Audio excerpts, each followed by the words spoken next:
স্বাগত জানাচ্ছি সকালের বাণী ডিজিটাল থেকে। শাকিল হাসানের ক্যামেরায় আমি সেলিম সরকার। দর্শক, আমরা এই মুহূর্তে রয়েছি রংপুরের বেগম রোকেয়া বিশ্ববিদ্যালয়ে। আপনারা দেখছেন যে বেগম রোকেয়া বিশ্ববিদ্যালয়ে কিন্তু একটি কর্মবিরতি চলছে, অর্থাৎ অর্ধ দিবস কর্মবিরতি অবস্থান কর্মসূচি চলছে এবং সকালবেলায় শুরু হয়েছে সকাল ৯টা থেকে ১টা পর্যন্ত। যেহেতু শেষ পর্যায়ে আমরা এসেছি, আমরা আপনাদেরকে বলি যে অর্থ মন্ত্রণালয় কর্তৃক যে জারিকৃত পেনশন সংক্রান্ত প্রত্যয় স্কিম প্রজ্ঞাপন প্রত্যাহার ও সুপার গ্রেডে বিশ্ববিদ্যালয় অন্তর্ভুক্তিকরণ এবং শিক্ষকদের জন্য যে স্বতন্ত্র বেতনের স্কেল প্রবর্তনের দাবিতে বিশ্ববিদ্যালয় শিক্ষক সমিতি ফেডারেশনের আহ্বানে একটি কর্মবিরতি চলছে।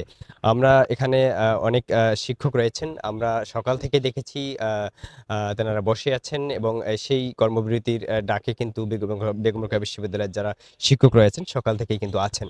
আমরা যদি একটু কথা বলতে চাই, কেন এই কর্মবিরতি? আসলে আপনারা জানেন যে ২০০০ মানে এবছর ২৪-এর মার্চ মাসে সরকার একটি প্রজ্ঞাপন জারি করে।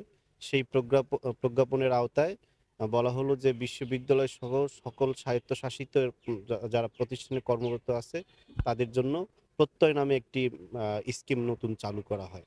অথচ আশ্চর্যের বিষয় হচ্ছে আমাদের মাননীয় প্রধানমন্ত্রী যখন সর্বজনের জন্য ২০২৩ সালের আগস্ট মাসে এই এই সর্বজনীন পেনশন নীতিমালা চালু করে তখন প্রত্যয় স্কিমটি ছিল না।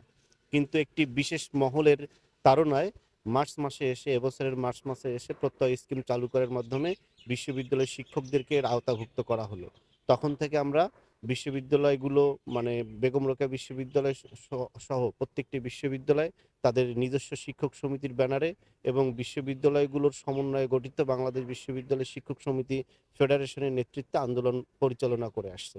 আমাদের দাবিগুলো হচ্ছে সুস্পষ্ট যে এই প্রত্যয় স্কিমটি চালুর মাধ্যমে মার্চ মাসে যেটি ঘোষণা করা হয়েছে প্রজ্ঞাপনের মাধ্যমে আমরা সেটির বাতিল চাই। আমরা শিক্ষকদের সুপার গ্রেড চাই। অর্থাৎ ২০১৫ সালে যখন ৮ম পে স্কেল ঘোষণা করা হয় তখন সরকার কর্তৃক একটা ঘোষণা ছিল যে শিক্ষকদেরকে সুপার গ্রেডে নেওয়া হবে।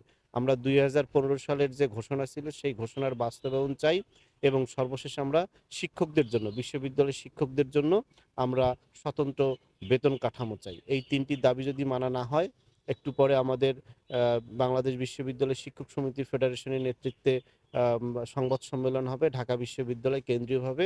হয়তোবা শিক্ষক সমিতি ফেডারেশন সম্মিলিত এবং বৃহত্তর কর্মসূচির ডাক দিবে। আমরা বেগম রোকেয়া বিশ্ববিদ্যালয় শিক্ষক সমিতি তথা বেগম রোকেয়া বিশ্ববিদ্যালয়ের শিক্ষকগণ সেই বৃহত্তর এবং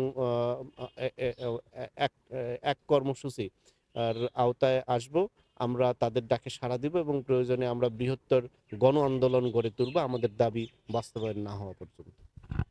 দর্শক, শুনছিলেন যে বেগম রোকেয়া বিশ্ববিদ্যালয়ের যিনি শিক্ষক সমিতির সাধারণ সম্পাদক, তিনি কিন্তু বলছিলেন যে শিক্ষক সমিতির আহ্বানে যে সারা বাংলাদেশে চলছে অর্ধ দিবস কর্মবিরতি, এই কর্মবিরতির মাধ্যমে তারা জানিয়ে দিচ্ছে যে তাদের যে প্রত্যয় স্কিম, এই প্রত্যয় স্কিম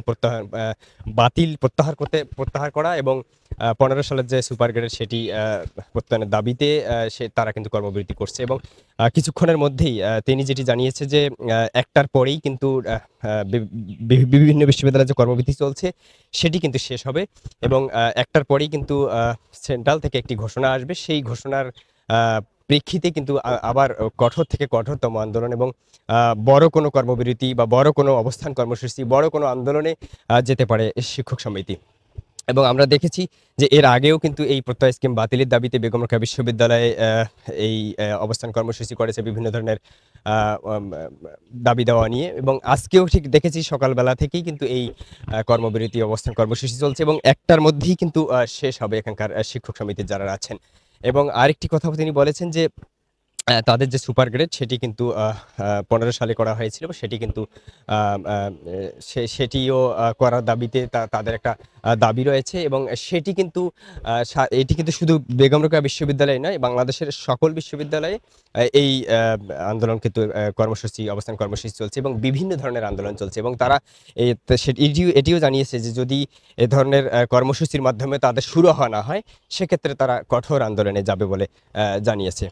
দর্শক, এই ছিল বেগম রোকেয়া বিশ্ববিদ্যালয়ের শিক্ষক সমিতির শিক্ষক ফেডারেশনের যে অবস্থান কর্মসূচি কর্মবিরতি সর্বশেষ পরিস্থিতি। পরবর্তী পরিস্থিতি জানতে চোখ রাখুন সকালের বাণীতে।